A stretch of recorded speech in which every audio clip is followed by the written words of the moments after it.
कुछ स्वादिष्ट है बनाना तो playrecipes.com पे जरूर है आना। स्वर्णपुर नाम के राज्य में बापू नाम का एक मछुआरा रहता था। वो अपने परिवार के साथ बहुत खुश था। उसकी दो बेटियां थी। एक का नाम था संगीता और दूसरी का नाम था सारा। संगीता का स्वभाव बड़ा ही दयालु था। वो अपने पिता के सारे काम किया करती थी, मगर उसके विपरीत थी उसकी बहन सारा। उसका स्वभाव बहुत ही अलग था। वो किसी से ढंग से बात भी नहीं करती थी और खुद को बहुत ही सुंदर समझती थी। घर की पूरी जिम्मेदारी संगीता पर ही थी। सारा, जरा यहाँ आओ, मुझे तुमसे कुछ बात करनी है। हाँ बोलिए पिताजी, जल्दी बोलिए, मुझे जरा काम है। बेटी, इस घर में सिर्फ संगीता ही काम करती है। तुम क्यों नहीं उसकी काम में मदद करती? क्या ये फिजूल की बात करने के लिए आपने मुझे यहाँ पे थमा के रखा था? मैं आपको एक बात बता दूं, ये आलतू फालतू के काम मैं नहीं करूंगी। आपको करना है तो करो, मुझे मत बताना। क्या बोल रही हो? पता है तुम्हें सारा? हाँ पता है, अब मैं बाहर जा रही हूँ। ऐसा कह के सारा बाहर चली जाती है।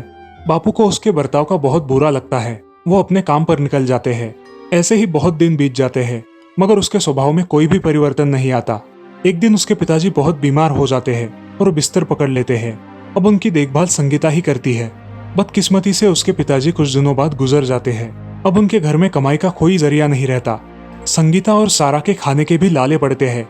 लेकिन अब संगीता अपना दुख छोड़कर बाजार में अपने पिताजी का कारोबार चलाने लगती है। संगीता खुद ही मछली तालाब से पकड़कर लाती और बाजार में बेचा करती थी।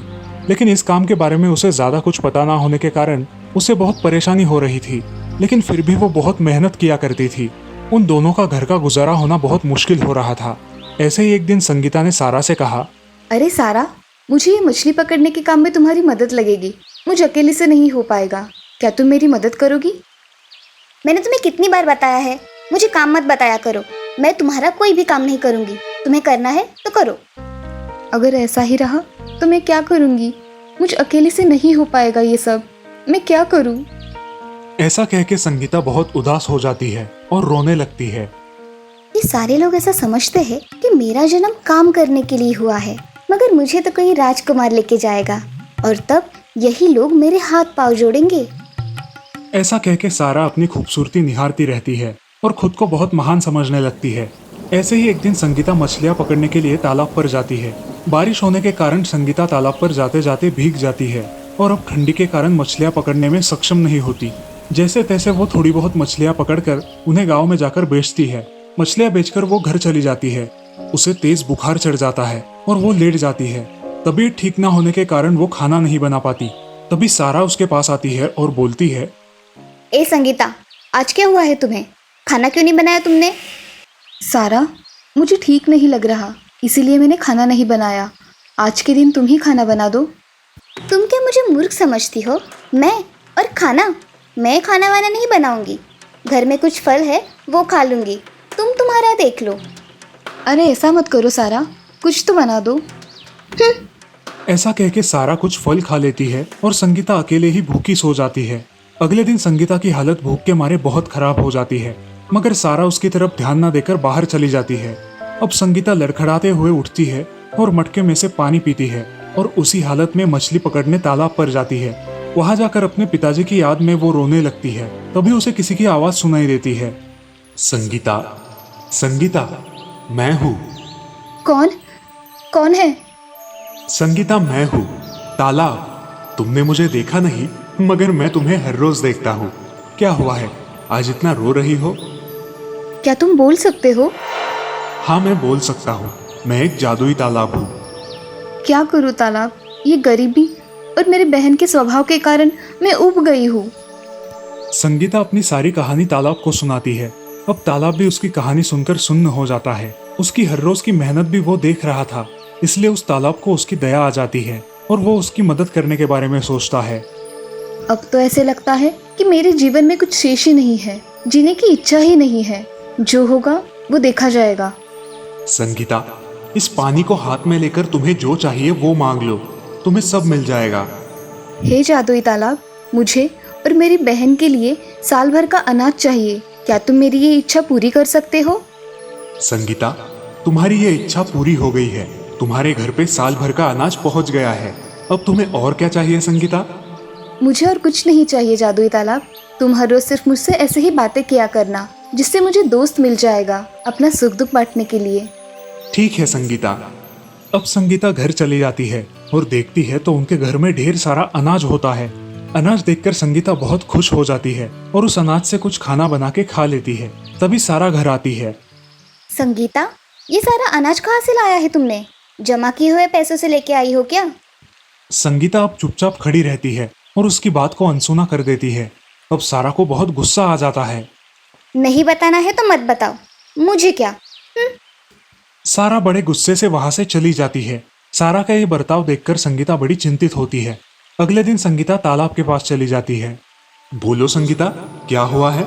आज भी बड़ी चिंता में लग रही हो। हाँ जादुई तालाब, मुझे मेरी बहन की बहुत चिंता हो रही है। मैं उसके स्वभाव का क्या करूं? वो मुझसे ठीक से बात ही नहीं करती और खुद ही में मशगूल रहती है।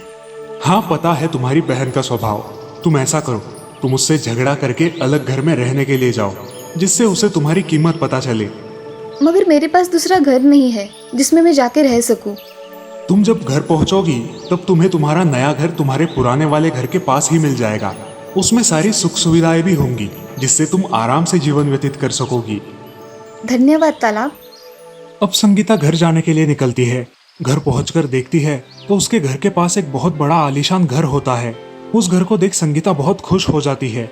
वो अपने पुराने घर में जाती है और सारा को ये सब बताती है। सारा, चलो उठो, हम दोनों के लिए कुछ खाना बनाओ। क्या बोल रही हो तुम? तुम्हारी अकल ठिकाने पे है ना? मैं और खाना? हाँ तुम। और कौन है इस घर में जिससे मैं बात करूंगी? चलो, आज का खाना तुम ही बनाओगी। मैं खाना नहीं बनाऊंगी। नहीं खाना बनाओगी तो इस घर से निकल जाना। मैं क्यों निकलूं? ये मेरे पिताजी का घर है। निकलना है तो तू निकल। संगीता अब उसका बर्ताव देखकर बहुत दुखी होती है और वहां से निकल जाती है।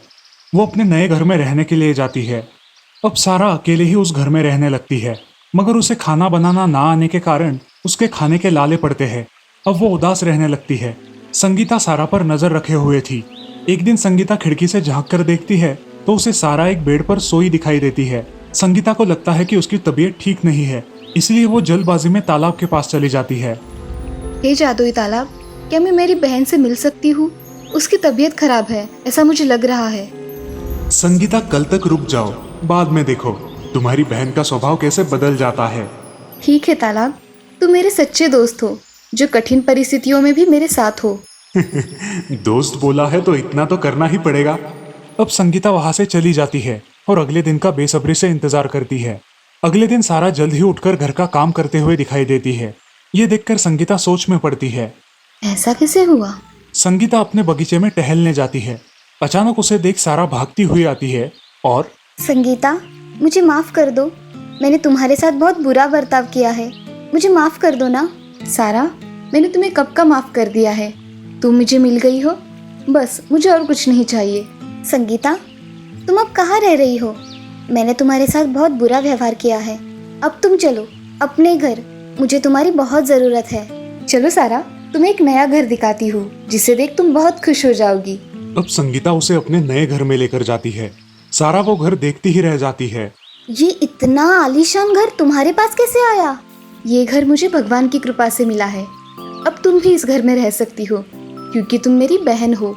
अब सारा और संगीता उस नए घर में खुशी खुशी रहने लगती है। संगीता तालाब के पास जाती है और उसे आवाज देती है। दोस्त, दोस्त, आज मैं बहुत खुश हूँ और ये खुशी मैं तुम्हारे साथ बांटना चाहती हूँ। क्या हुआ है संगीता, आज बड़ी खुश हो? हाँ दोस्त, मुझे मेरी बहन मिल गई है। उसका स्वभाव तो पूरा परिवर्तित हो गया है। अब वो मेरे साथ मेरे घर में रहती है। तालाब, ये सब तुम्हारी वजह से हुआ है। धन्यवाद। हाँ संगीता, तुम खुश हो तो मैं भी खुश हूँ। अब तुम दोनों को अगले 8 दिनों में इस गांव से हमेशा हमेशा के लिए चले जाना है। क्यों तालाब, हमसे कोई गलती हुई है क्या, जो हम दोनों को इस गांव से जाना पड़ेगा? जल्द ही तुम दोनों के लिए आजमगढ़ राज्य के 2 युवराज आएंगे, जो तुम्हारा हाथ मांगेंगे और तुमसे शादी करेंगे। तुम यहाँ से विदा हो जाओगी। अब तुम इस गांव में सिर्फ 8 दिन की मेहमान हो। जादुई तालाब, मुझे तुम्हारी बहुत याद आएगी। तुम मुझे जब भी सच्चे मन से याद करोगी, मैं तुम्हारे पास आ जाऊंगा। सच में तालाब? सच में। अब संगीता खुशी खुशी घर लौट जाती है और सच में 8 दिनों के बाद 2 राजकुमार घोड़े पर सवार होकर संगीता और सारा के घर के पास आते हैं। अब उस बड़े राजकुमार को संगीता बहुत पसंद आती है और दूसरे राजकुमार को सारा पसंद आती है। जी आपके घर में कोई बड़े हैं? मैं उनसे बात करना चाहता हूँ। नहीं, हमारे घर में कोई बड़ा बुजुर्ग नहीं है। हम दोनों बहनें ही हैं इस पूरे घर में। आपको जो बात करनी है आप मुझसे कर सकते हो। हम दोनों यहाँ हमारी रानियों की खोज में आए थे। हम दोनों आजमगढ़ के राजकुमार हैं और हम हमारी रानियाँ खुद पसंद करते हैं। मुझे आप पसंद आई हो, क्या आप मेरी रानी बनोगी? और क्या आप मेरी रानी बनोगी? मुझे आप पसंद आई हो। हाँ। अब वो दो राजकुमार दोनों बहनों को अपने साथ अपने राज्य में लेकर जाते हैं और वहाँ उनकी धूमधाम से शादी की जाती है। अब संगीता और सारा खुशी खुशी राजमहल में रहने लगती है। इस कहानी से हमें ये सीख मिलती है कि कठिन समय में होश से काम लेना चाहिए। जो भी संकट आए उसका डटकर सामना करना चाहिए। शाहपुर नाम के राज्य में सहदेव नाम का आदमी अपनी पत्नी सविता के साथ रहता था। वो कपड़े धोने का काम किया करता था। दिन भर की जो भी कमाई होती थी वो अपनी पत्नी को दे देता था। दोनों सुकून से अपना जीवन व्यतीत कर रहे थे। अजी सुनते हो, मुझे एक हार चाहिए, वो भी सोने का। अरे भाग्यवान, अभी तो हमारे पास पैसे नहीं है। जब पैसे आ जाएंगे तब खरीदेंगे। तुम्हारा हमेशा का ही है, कुछ भी मांगो मुंह पे ना ही है। कुछ पीछे भी रखा करो, वरना हमेशा की तरह गरीबी में ही जीवन व्यतीत करना पड़ेगा। हाँ ठीक है ना, अब बस भी करो। अगले दिन सहदेव कपड़े उठाकर धोने के लिए चला जाता है। यहाँ उसकी पत्नी सिर्फ हार के बारे में ही सोचती रहती है। क्या करूं जिससे मुझे सोने का हार मिले? एक दिन वो जंगल में कुछ फल लेने के लिए जाती है। तब वो नदी के किनारे एक सुनहरे मेंढक को जाली में बंधा हुआ देखती है। वो उस मेंढक के पास जाती है। समिता, मैं इधर हूँ। कौन है? तुम बोल सकते हो? हाँ सविता, मैं बोल सकता हूँ। मैं एक जादुई मेंढक हूँ। इन मछुआरों ने मुझे यहाँ बंदी बना कर रखा है। समिता, कृपा करके मुझे बचा लो। मैं तुम्हारी कोई भी 3 इच्छाएं पूरी करूँगा। क्या मैं जो भी मांगू वो इच्छा पूरी हो जाएगी? हाँ हाँ, तुम मुझे छुड़वा तो दो, फिर देखो कमाल। सविता मेंढक को जाली से रिहा कर देती है। देखते ही देखते वो सुनहरा मेंढक अब बड़ा हो जाता है और बोलने लगता है। मांगो सविता, क्या मांगना है, मगर एक शर्त है। तुम्हें जो भी मिलेगा उसका दुगना तुम्हारे पति को मिलेगा। अगर शर्त मंजूर है तो मांगो। मुझे इस दुनिया में सबसे ज्यादा खूबसूरत दिखना है। मुझसे ज्यादा खूबसूरत इस दुनिया में और कोई ना हो। अरे तुम्हारा पति तुमसे दुगना सुंदर हो जाएगा। उसके पीछे सारी औरतें लग जाएंगी। हाँ, होने दो, क्योंकि मैं अकेली ही इतनी सुंदर रहूंगी तो मेरा पति मेरा ही रहेगा।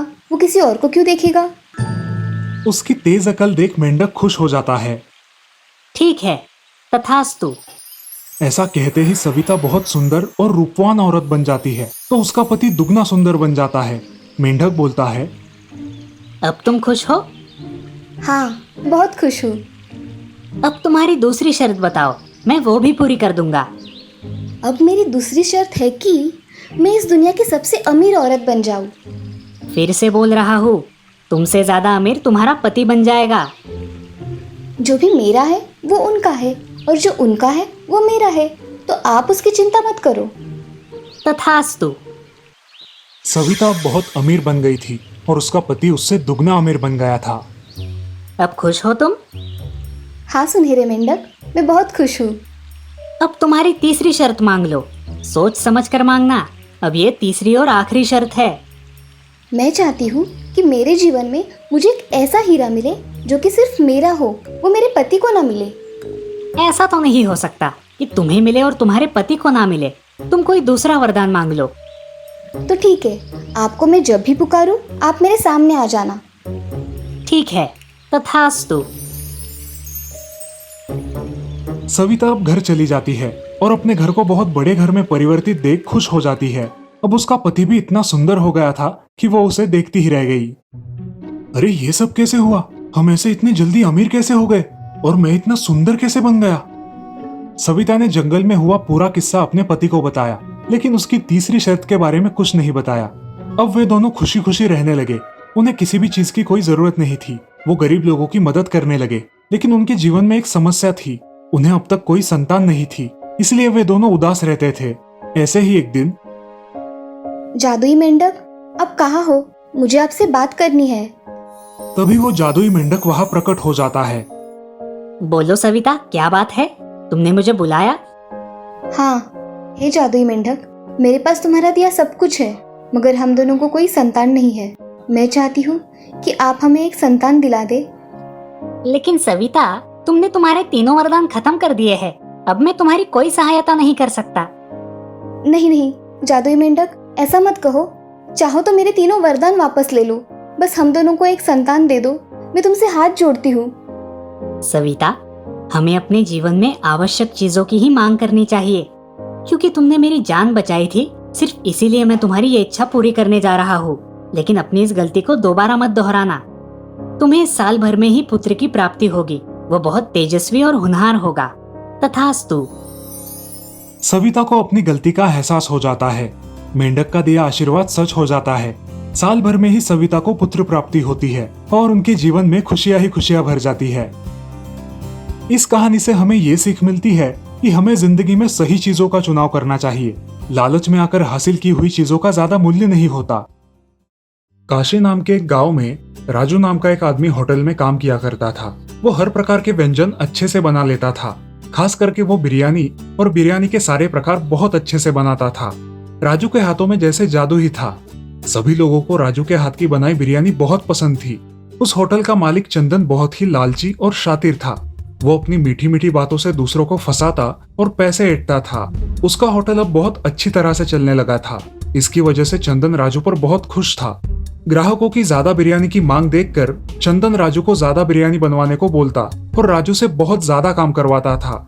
एक दिन राजू को बहुत तेज बुखार आया और उसके पास खुद का इलाज करने के लिए भी पैसे नहीं थे। सुनो, तुम होटल जाकर सेठ जी से कुछ पैसे मांग कर लाओ। बाद में वो मेरी तनख्वाह से काट लेंगे। ठीक है। नमस्ते सेठ जी, मेरी पति की तबीयत बहुत खराब है। मुझे पैसों की जरूरत है। मुझे कुछ पैसे दे दीजिए, वो आने के बाद लौटा देंगे। भाभी जी, आपको तो पता ही है कि आजकल धंधा कैसे चल रहा है। ये राजू जब तक काम पर नहीं आएगा तब तक तो मेरा नुकसान ही है ना। ठीक है, अब आप आ ही गई हो तो ये 100 रुपए लेकर किसी अच्छे अस्पताल में उसका इलाज करवाइए। जाइए। पत्नी वो 100 रुपए लेकर चली जाती है और सोनार के दुकान पर जाकर अपने जेवर बेच के अपने पति का अच्छे से इलाज करवाती है। जब राजू ठीक हो जाता है तो वो अपनी पत्नी के जेवर ना देख के उसे प्रश्न करता है। पत्नी जो सब हुआ वो उसे बता देती है और रोने लगती है। उस दिन राजू होटल जाता है। आज से तुम्हारा यहाँ कोई काम नहीं है। मैं तुम्हारे भरोसे 15 दिन अपना होटल बंद नहीं रख सकता। मैंने तुम्हारे बदले में कोई और ले लिया है। अब मुझे तुम्हारी कोई जरूरत नहीं। राजू वहां से उदास मन से चला जाता है और घर में आकर मायूस होकर बैठता है। क्या हुआ आपको? आए हो तब से मायूस हो, कुछ बोलोगे? अरे जरा चुप भी रहो। यहाँ मेरी नौकरी चली गई है और तुम मायूस होने की बात कर रही हो। क्या आपको उन सेठ जी ने निकाल दिया? आप इतनी मेहनत करते थे, उसके बावजूद उन्होंने निकाल दिया? हाँ, अब मेरे पास तो पैसे भी नहीं है। क्या करूं? और यहाँ पर जल्दी नौकरी भी नहीं मिलेगी। मेरे मन में एक अच्छी कल्पना आई है। अगर हम बिरयानी बनाकर बेचेंगे तो हमारी बिरयानी सबको पसंद आएगी और आपको नौकरी करने की भी चिंता नहीं होगी। वैसे भी आपके हाथों का स्वाद तो लोगों को पता ही है। सब बातें सही है भाग्यवान, लेकिन पैसे कहाँ से लाएंगे? पत्नी ने अपने बचाए हुए पैसे निकाले और राजू से बोली, ये लीजिए, अब तो कोई चिंता नहीं है ना, इससे हमारा काम हो जाएगा। पत्नी की ये कल्पना राजू को पसंद आती है। वो एक ठेला किराए पर लेता है और पहले दिन एक बर्तन भर के बिरयानी बनाता है। बाजार में एक जगह ठेला लगाकर वो बिरयानी बेचने बैठता है। उसके बिरयानी की सुगंध इतनी अच्छी आती है कि सब लोग उसकी बिरयानी खरीदने के लिए दौड़ पड़ते हैं। उसकी पूरी बिरयानी जल्द ही खत्म हो जाती है और राजू घर खुशी खुशी लौट जाता है। अगले दिन से राजू थोड़ी ज्यादा बिरयानी बनाता है और अपनी बिरयानी बेच के धीरे धीरे उसे अच्छे दाम भी मिलने लगते हैं। कुछ दिनों बाद वो अपना खुद का ठेला खरीद लेता है। देखते ही देखते राजू का बिजनेस बहुत अच्छी तरह से चलने लगता है। ये बात चंदन को जब पता चलती है तब चंदन उसके ठेले पर आता है। अरे राजू, कैसे हो? मैं सोच रहा हूँ कि तुम्हें अपने होटल में फिर से नौकरी पर रख लूं। क्या विचार है तुम्हारा? धन्यवाद सेठ जी, लेकिन मुझे अब आपके यहाँ काम नहीं करना। मेरा ये छोटा सा ठेला ही मेरे लिए अच्छा है। कम से कम इज्जत तो मिलती है। चंदन को जो समझना था वो समझ गया और वहां से चला गया। जब राजू उसके होटल में काम किया करता था तब उसका होटल बहुत अच्छे से चलता था, लेकिन अब राजू ना होने के कारण उसका होटल पहले जैसे नहीं चल रहा था। अपनी लालच की वजह से उसका बहुत नुकसान हुआ था। इस तरफ अब राजू एक बड़े होटल का मालिक बन गया था। अब उसके पास सब कुछ था और वो गरीब लोगों की मदद भी करने लगा था। राजू अपने गांव में बिरयानी वाला राजू इस नाम से बहुत प्रसिद्ध हो गया। तो दोस्तों, इस कहानी से हमें ये सीख मिलती है कि हमें खुद के स्वार्थ के लिए दूसरों का शोषण नहीं करना चाहिए।